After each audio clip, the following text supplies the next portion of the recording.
Eight educational platform के इस YouTube channel में आपका बहुत बहुत स्वागत है। जैसा कि मैंने आपसे वादा किया था कि हिंदी व्याकरण के जो आपके सिलेबस हैं केवीएस के पीआरटी, टीजीटी, पीजीटी तथा सीटीईटी के संबंधित या अन्य शिक्षक पात्रता परीक्षा संबंधित जो कुछ भी सिलेबस में है उसके बाबत हम आपके पास जो टॉपिक है उसके ऊपर डिटेल्स व्याख्यान लेकर के आएंगे। पिछले वीडियो में मैंने आपके सामने ये जो सिलेबस है इस सिलेबस का व्याकरण में भाषा पर डिस्कशन कर चुके हैं। आज हम लोग जो डिस्कशन करने जा रहे हैं वह हमारा नेक्स्ट टॉपिक है, वह अलंकार। अलंकार क्या है, कैसे है, इस पर हम लोग आज चर्चा करेंगे और इसके बाद इसी तरीके से एक एक टॉपिक तथा प्रश्न अभ्यास के साथ साथ आगे बढ़ते जाएंगे। आप उम्मीद करता हूं कि आप हमारे साथ बने रहेंगे वीडियो के आखिरी तक, जिससे कि यह वीडियो आपके लिए काफ़ी उपयोगी सिद्ध होगा, काफ़ी कारगर सिद्ध होगा। तो चलिए अब आगे बढ़ते हैं कि अलंकार के बारे में हम लोग कुछ जानने का प्रयास करते हैं कि यह अलंकार क्या है, कैसे है, जो हमारी परीक्षाओं में आने वाला होता है और कैसे यह हमारे परीक्षा में प्रश्न करता है, इस पर हम लोग चर्चा करते हैं। प्रश्न है कि अलंकार क्या है। अलंकार क्या है, तो जैसा नाम से ही समझ में आ रहा है कि कुछ विशेष बातें होंगी, कुछ खास बातें होंगी, कुछ सुंदर बातें होंगी, उसी पर हम लोग चर्चा करने जा रहे हैं। तो जिस प्रकार आभूषण को धारण करने से नारी के सहज सौंदर्य में आकर्षण एवं निखार में अभिवृद्धि होती है, उसी प्रकार वाणी को आकर्षक और प्रभावी बनाने वाले तत्वों को अलंकार माना गया है। यहाँ देखिए अलंकार किसे कहते हैं, तो इसकी परिभाषा दी गई है आपको। आप इससे समझ सकते हैं कि अलंकार क्या है। जैसा कि मैंने शुरू में कहा कि अलंकार क्या है, तो अलंकार यह एक प्रकार का सौंदर्य और अभिव्यक्ति का माध्यम है, साधन है। वह किस रूप में, तो भाषा के रूप में, वाक्य के रूप में, अपनी भावों को प्रकट करने के रूप में इसका हम प्रयोग करते हैं। तो प्रश्न इससे बनता है कि अलंकार का हम प्रयोग क्यों करते हैं, अलंकार से हमें क्या प्राप्त होता है, क्यों हम अलंकार के बारे में पढ़ते हैं। तो यहाँ स्पष्ट हो रहा है कि जिस प्रकार आभूषण को धारण करने से नारी के सहज सौंदर्य में आकर्षण एवं निखार में वृद्धि होती है, उसी प्रकार वाणी को आकर्षक और प्रभावी बनाने वाले तत्वों को अलंकार माना गया है। अर्थात क्या कहा गया, वाणी को आकर्षक और प्रभावी बनाने वाले तत्वों को अलंकार कहते हैं। प्रश्न बनता है अलंकार किसे कहते हैं, तो यहाँ पर प्रश्न बनता है कि वाणी को आकर्षक एवं प्रभावकारी बनाने के लिए जिन तत्वों का प्रयोग किया जाता है उसे हम अलंकार कहते हैं। अलंकार की निश्चित संख्या कितनी होती है, अलंकार की निश्चित संख्या कितनी होती है, इस पर विद्वानों में मतभेद दिखाई देते हैं, या कह सकते हैं कि इसके ऊपर कोई स्पष्ट बात नहीं कही गई है, परंतु यहाँ जो हम लोग पढ़ने जा रहे हैं इसके आधार पर कह सकते हैं कि अलंकार को दो भागों में बांटा गया है। एक है शब्द अलंकार और दूसरा होता है अर्थ अलंकार। शब्द अलंकार किसे कहते हैं और अर्थ अलंकार किसे कहते हैं, उस पर हम चर्चा करने जा रहे हैं। तो शब्द अलंकार जहाँ शब्दों के कारण वाक्य में रमणीयता अर्थात सुंदरता आती है, आकर्षण बढ़ता है, वहाँ हम शब्द अलंकार कहते हैं। फिर से रिपीट करता हूँ, जहाँ शब्दों के कारण वाक्य में रमणीयता आती है वहाँ शब्द अलंकार होता है। शब्द अलंकार के चार भेद हैं। पहला है अनुप्रास, दूसरा है यमक, तीसरा है श्लेष और चौथा है वक्रोकित। यहाँ चार प्रकार के हम लोग अलंकार के भेद देख रहे हैं। किस अलंकार के, तो शब्दालंकार के। दो भागों में बांटा गया है, पहला शब्दालंकार, दूसरा है अर्थालंकार। शब्दालंकार को चार भागों में बांटा गया है। पहला है अनुप्रास, दूसरा है यमक, तीसरा है श्लेष और चौथा है वक्रोक्ति। अब हम लोग आगे जो देख रहे हैं कि इसकी एक एक करके व्याख्या यहाँ पर हम आपके सामने प्रस्तुत करेंगे। आपसे अनुरोध है कि हमारे वीडियो के आखिरी तक बने रहें और जहाँ कहीं भी आपको दिक्कत हो कमेंट्स बॉक्स के माध्यम से आप हमारे पास संवाद दे सकते हैं, अपनी शिकायत को रख सकते हैं, मैं उसको दूर करने का प्रयास करूँगा। और वीडियो के आखिरी तक देखें, यदि अच्छा लगे तो कृपया आप लाइक करें, शेयर करें और आवश्यकता महसूस हो तो कृपया आप सब्सक्राइब करें। मैं इसी तरीके से आपके पास हर एक टॉपिक पर जो आपके सिलेबस में मुख्य रूप से हैं उनको मैं पूरा करूंगा और अभ्यास भी करवाऊंगा। चलिए आगे बढ़ते हैं। जो यहाँ हम लोग देख रहे हैं अनुप्रास किसे कहते हैं। जिस वाक्य, काव्य अथवा काव्यांश में वर्णों की आवृत्ति हो उसे हम अनुप्रास अलंकार कहते हैं। यहाँ एक शब्द है आवृत्ति। आवृत्ति का मतलब क्या होता है? दोहराना, बार बार किसी काम को दोहराए जाने को हम आवृत्ति कहते हैं। तो अनुप्रास किसे कहते हैं? तो जिस वाक्य में काव्य अथवा काव्यांश के वर्णों की आवृत्ति हो उसे अनुप्रास अलंकार कहते हैं। उदाहरण के लिए, मुदित महीपद मंदिर आए, सेवक सचिव सुमंत बुलाए। अब इसका अर्थ क्या है? इस चौपाई के पूर्वार्ध में म और उत्तरार्ध में स की तीन बार आवृत्ति हुई है। ध्यान से देखेंगे, मुदित में म, महीपति में म और मंदिर में म, तीन बार म अक्षर का प्रयोग किया गया है। और उसी प्रकार से सेवक, सचिव, सुमंत, यहाँ भी 3 बार स का प्रयोग हुआ है। तो इस चौपाई के पूर्वार्ध में म और उत्तरार्ध में स को 3 बार आवृत्ति हुई है, किंतु इनमें स्वरों का मेल नहीं है। कहीं कहीं स्वर भी मिलते हैं।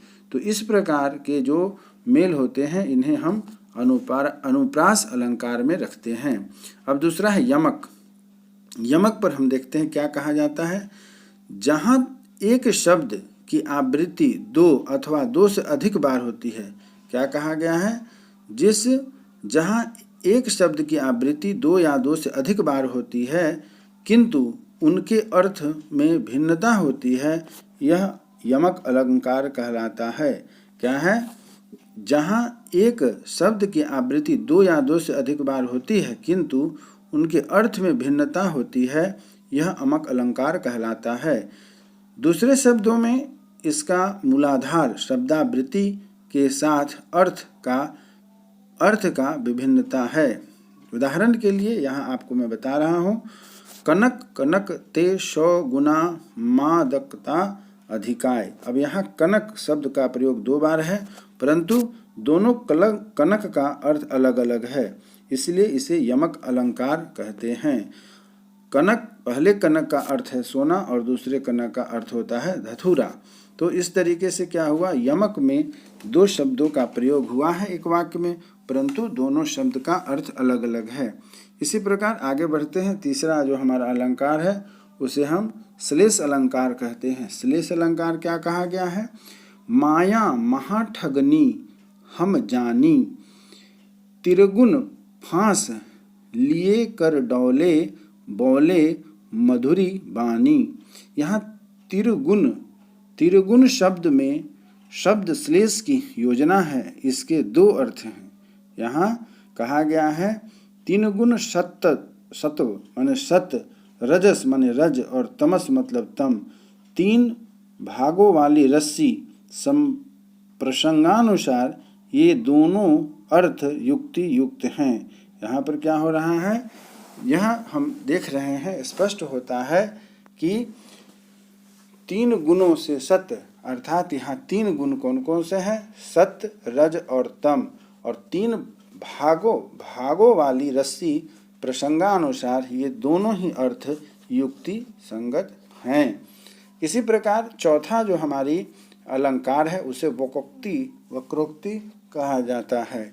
क्या है? जहाँ किसी उक्ति कथन का श्रोता श्लेष 2 या 2 से अधिक अर्थ के कारण अथवा काकु और व्यंग द्वारा इच्छित अर्थ से अन्य अर्थ लगाए उसे हम वक्रोक्ति अलंकार कहते हैं। यहाँ ध्यान देने की बात है, वक्रोक्ति अलंकार किसे कहते हैं?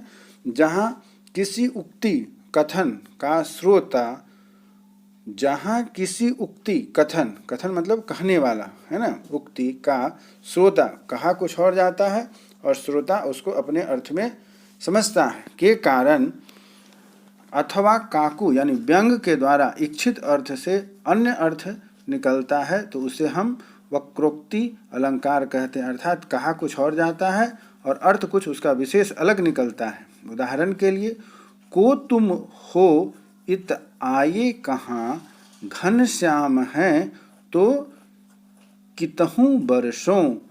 तो यहाँ पर हम क्या देखते हैं, देखते हैं कि क्या बात हो रही है। यहाँ पर अलंकार के बारे में जो स्पष्ट किया गया है, एक बार स्पष्ट करते हैं। यहाँ राधिका कृष्ण का परिहास करते हुए पूछती है, राधिका कृष्ण का परिहास करते हुए पूछती है कि आप कौन हैं और इधर कहाँ आए हैं, आप कौन हैं और यहाँ किधर आए हैं। इस पर कृष्ण उत्तर देते हुए कहते हैं, हम घनश्याम कृष्ण हैं। हम कौन हैं? घनश्याम कृष्ण हैं। राधिका घनश्याम शब्द का अन्य अर्थ अर्थात जल से भरा हुआ, घनश्याम अर्थात जल से भरा हुआ काला बादल लगाती हुई कहती है, तो आप कहीं जाकर जल बरसाइए। इस पर यह वक्रोक्ति है, अर्थात घनश्याम का अर्थ जो है विशेष अर्थ लगा करके उन्हें शोभित किया जा रहा है। श्री कृष्ण को यह कहा जा रहा है कि आपका नाम घनश्याम जो है, तो उस घनश्याम का अर्थ हुआ कि आप जल से भरे हुए बादल के समान हैं, इसलिए जाइए और आप अपने बादल को, मेघ को कहीं और बरसाइए। ठीक है, तो अब हो गया अर्थ अलंकार। वहाँ हम लोगों ने पढ़ा था शब्द अलंकार, अब दूसरा हम लोग पढ़ने जा रहे हैं अर्थ अलंकार। अलंकार को दो भागों में जो बांटा गया है, अर्थ अलंकार के आधार पर हम लोग आगे पढ़ते हैं इसकी व्याख्या। अर्थ अलंकार, जहाँ अर्थ के आधार पर वाक्य भाव में रमणीयता आती है, वहाँ अर्थ अलंकार होता है। जहाँ अर्थ के आधार पर वाक्य भाव में रमणीयता आती है, उसे हम अर्थ अलंकार कहते हैं। इसे भी 3 भागों में बांटा गया है। इसे हम 4 भागों में बांटा गया, 5 जी। इसे हम टोटल जो है कि 7 भागों में बांटते हैं। किसे?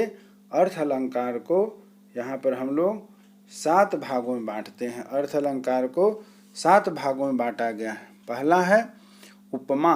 उपमा जैसा नाम से ही पता चल रहा है, समान अर्थ, स्वभाव, शोभा, गुण आदि के आधार पर जहाँ एक वस्तु की तुलना दूसरे वस्तु से की जाती है, वहाँ उपमा अलंकार कहते हैं। क्या कहा गया है?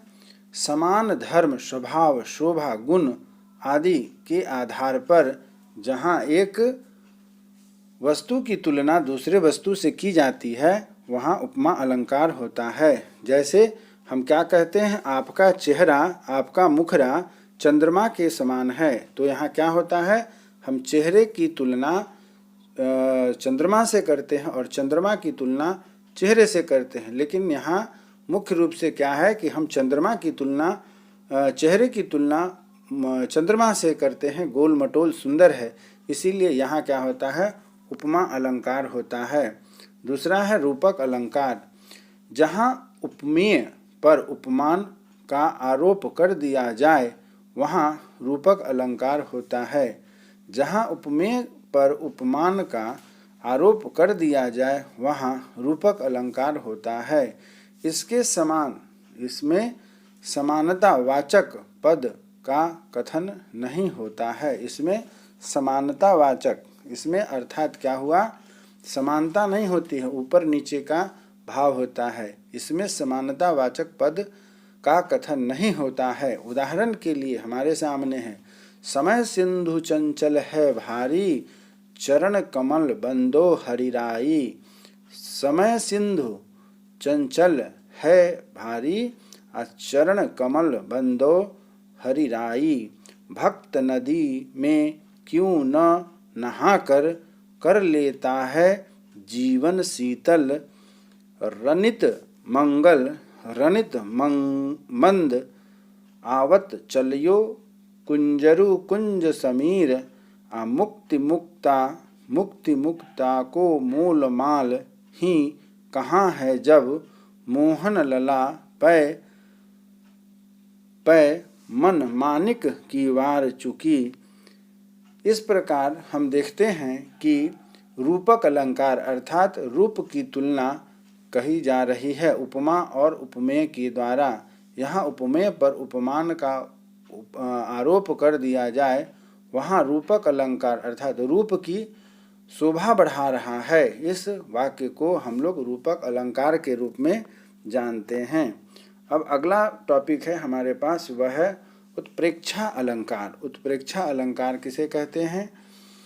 जहाँ उपमेय में उपमान की संभावना की जाए वहाँ उत्प्रेक्षक अलंकार होता है। जहाँ ध्यान दें, उपमेय, उपमा और उपमेय, जहाँ उपमेय में उपमान, उपमेय किसे कहा जाता है? जिसकी तुलना की जाती है उसे हम उपमेय कहते हैं। जहाँ उपमेय में उपमान की संभावना की जाती है वहाँ उत्प्रेक्ष अलंकार होता है। अर्थात उत्प्रेक्षा का अर्थ होता है उत्कट रूप में प्रच्छेद देखना, अर्थात उपमेय में उपमान को प्रबल रूप में देखना। वाचक पद मनु, जनु, इव, मानो, मनो, मनहु आदि। उदाहरण के लिए गोरे मुख पर श्याम तिल लगे बहुत अभिराम। गोरे मुख पर अर्थात कृष्ण के चेहरे के ऊपर जो तिल है उसकी चर्चा हो रही है। मानहु चंद बिछाई के पाढ़े शालिग्राम। उसी प्रकार दूसरा वाक्य है, इस काल मानो क्रोध से तन कांपे उनका लगा, मानो हवा के जोड़ से सोता हुआ सागर जगा। अर्थात क्या हुआ?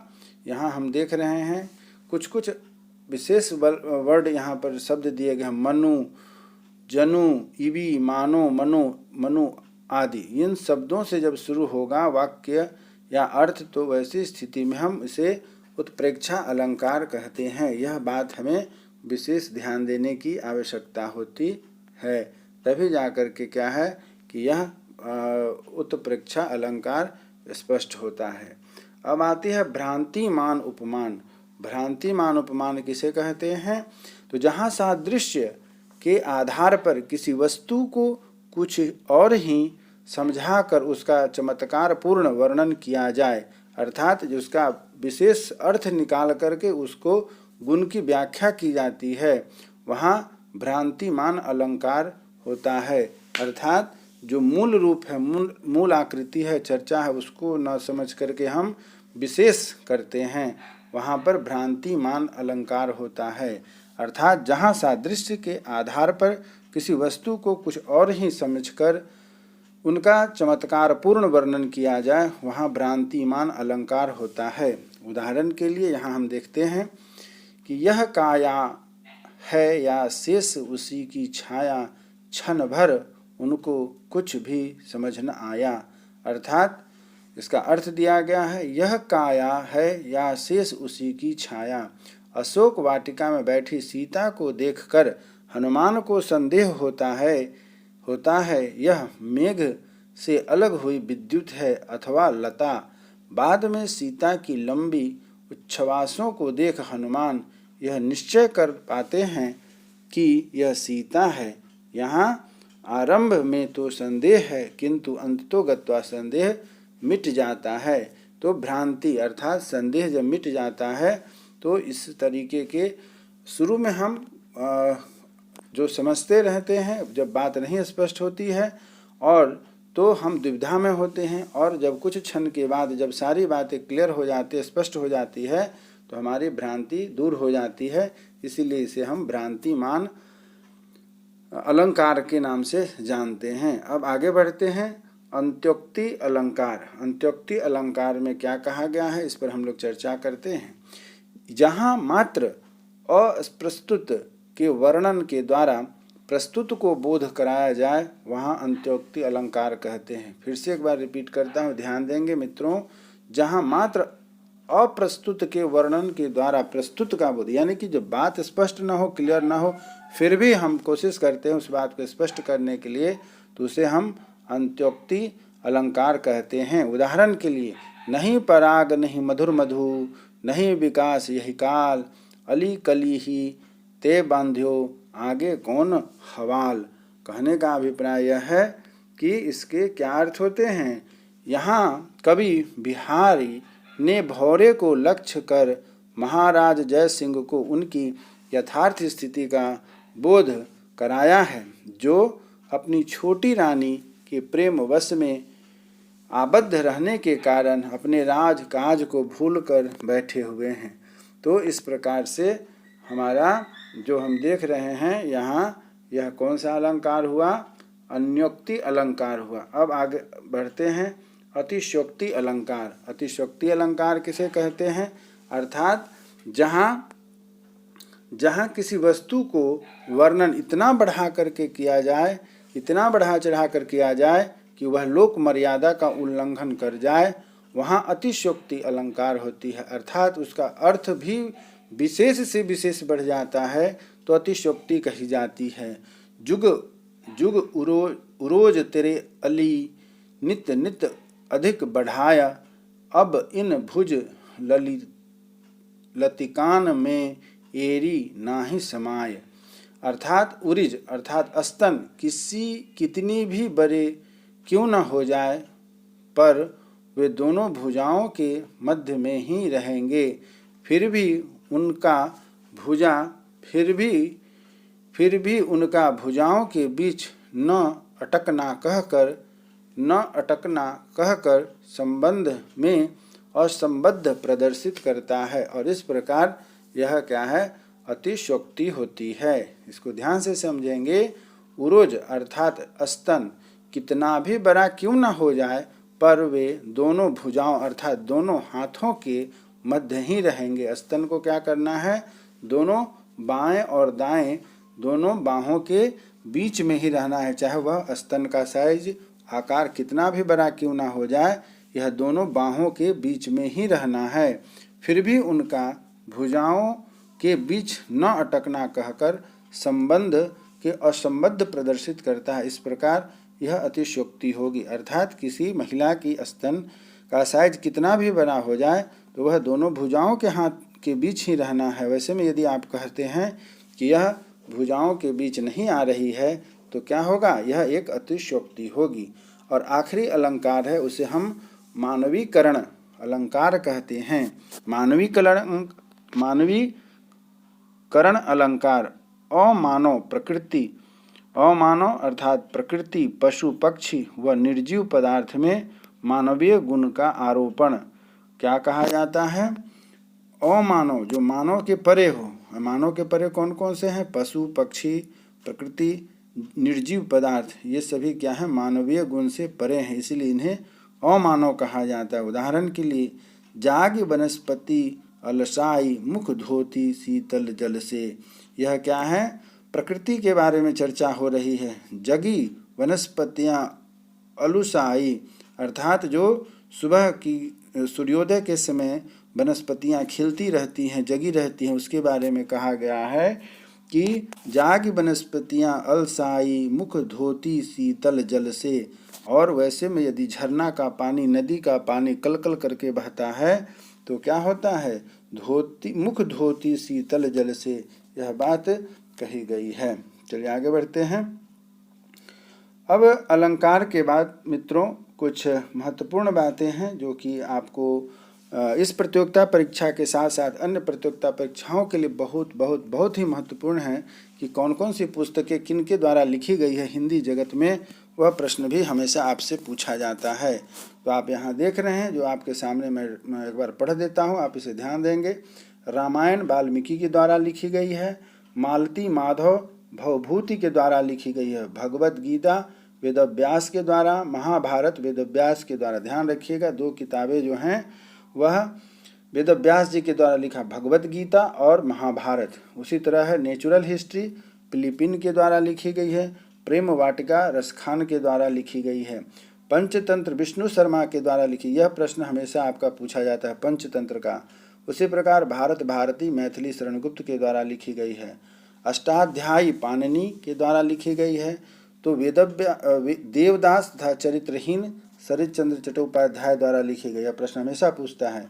कामसूत्र वात्सायन द्वारा लिखी गई है, कादम्बनी वान भट्ट के द्वारा लिखी गई है, और रविंद्रनाथ टैगोर के द्वारा गीतांजलि चित्रांगदा विसर्जन, ये किताबें जो हैं कि रविन्द्रनाथ टैगोर जी के द्वारा लिखी गई है। उसी प्रकार अर्थशास्त्र चाणक्य के द्वारा, बुद्ध चरितम अश्वघोष के द्वारा, मृच्छकटिकम शूद्रक के द्वारा, कुमार संभव अभिज्ञान शाकुंतलम रघुवंश कालिदास के द्वारा लिखी गई है।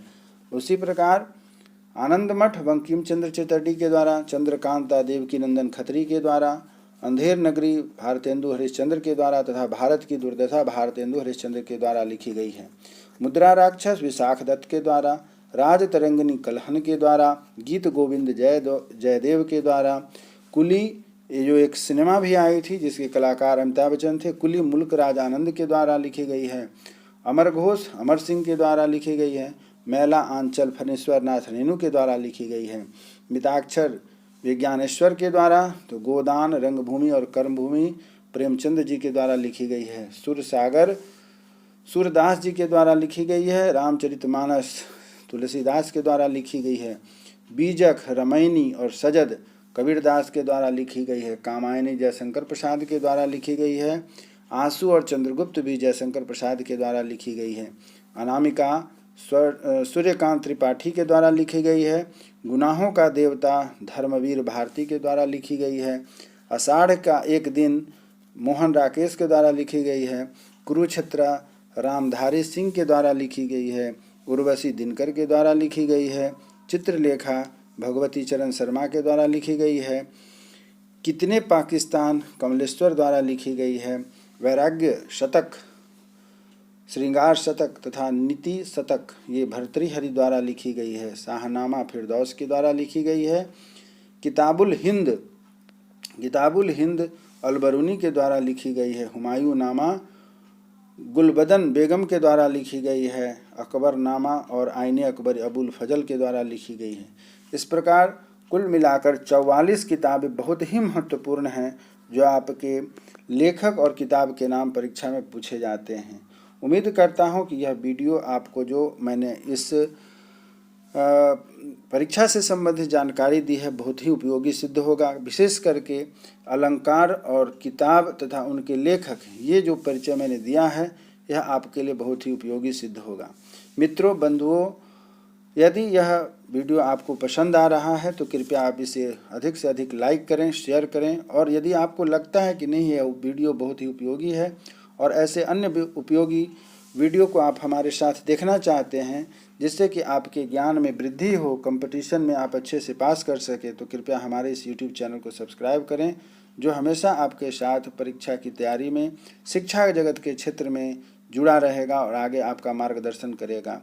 इसी उम्मीद के साथ कि आप स्वस्थ रहें, मन लगा करके पढ़ें तथा आगे आने वाली परीक्षाओं की तैयारी आप करते रहें जिससे कि आपका मार्ग प्रशस्त होगा। मैं हमेशा आपके साथ खड़ा हूँ। कोई परेशानी हो शिक्षा जगत से तो कृपया हमारे कमेंट्स बॉक्स में आप कमेंट्स के द्वारा उसका सॉल्यूशन समाधान हमसे डिस्कशन कर सकते हैं। इसी उम्मीद के साथ फिर अगले वीडियो में मुलाकात होगी। तब तक के लिए जय हिंद, जय भारत।